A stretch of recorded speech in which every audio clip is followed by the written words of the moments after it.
Hi, this is Mary from Mogenberg Sugarbush, and I know I've been AWOL off and on a lot this last year. The sad truth is I am an addict. I've discovered a new addiction.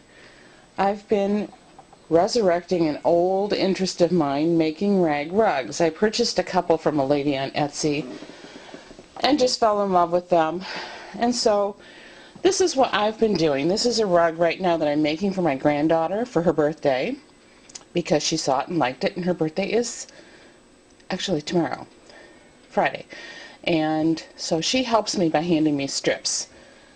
So these are some of the rugs I've made. This is kind of out of the same materials that hers is. I'm just going to kind of give you a brief overview of what it goes into a rag.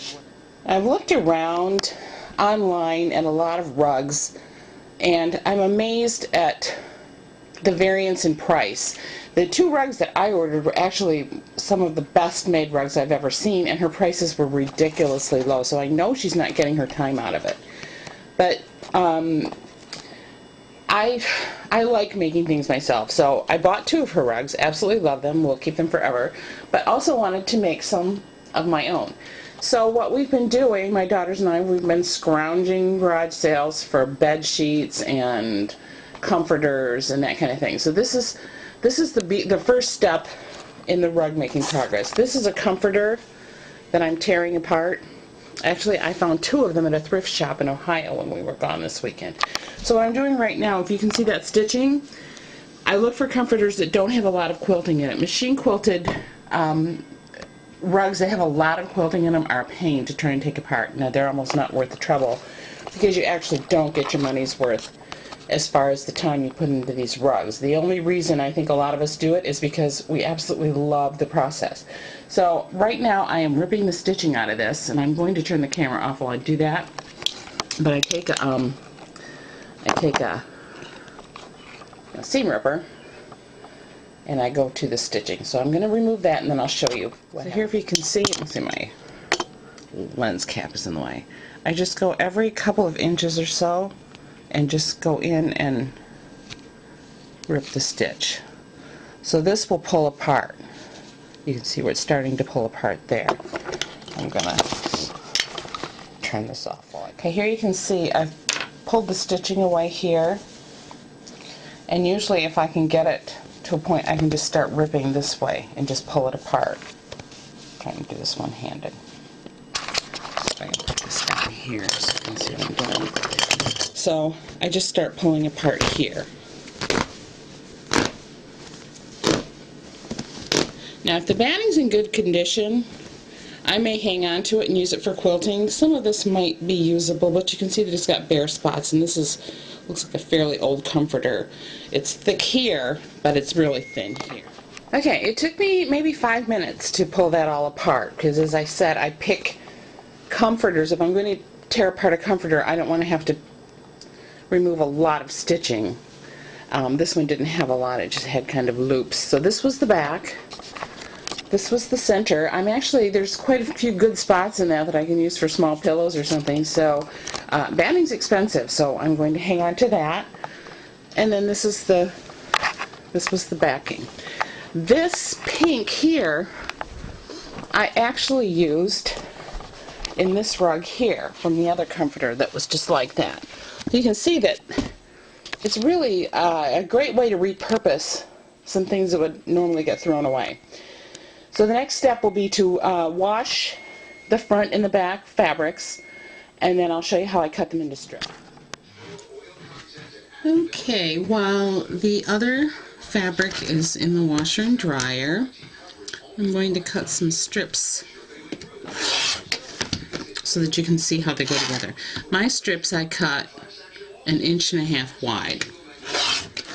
And because I also like to quilt, I have this handy cutting mat cutter, and I like this cutter because it retracts automatically. I have a lot of grandkids that are around here all the time, and I don't like to have blades that are out where they can get them.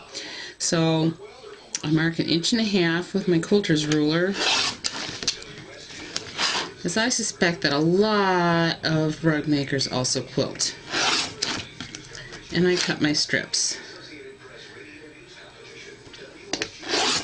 Now you can use a lot of different sizes of needles. The needle I use is either an N or a P. It was actually an N until a couple days ago when I misplaced it, and now it's a P. Now the easy way, and this was what got me off of rug making back in the day, was because I didn't want to have to sew all the strips up on the sewing machine, because I like to just sit in front of the TV and do my thing. So here's a little trick I learned from looking around online to see how other people do things. And what you do is you cut a slit in each end of your strip, and then you thread to join a new strip. You thread it through, and you just pull it. And you would think that these little tags would show a lot, but they actually don't, and they can be pushed to the wrong side of the rug. So you've got a nice join. And I generally will join maybe 10 strips at a time as I'm working, because I don't want to have to tie them on. If I roll them all up into balls, then I have to join the next color. Then I have to tie it, and then I've got those little tails to work with. But there's a technique for that too, which I actually haven't tried yet. But generally I'll join 10, 12 strips at a time, and then work my way around. And I have a special technique that I kind of came on my own. When I tried to do my rugs and make them look like the one that I ordered, I just wasn't having any kind of luck. I have no idea what kind of stitch she uses. It's absolutely gorgeous. But I ended up developing my own, which I also love now. So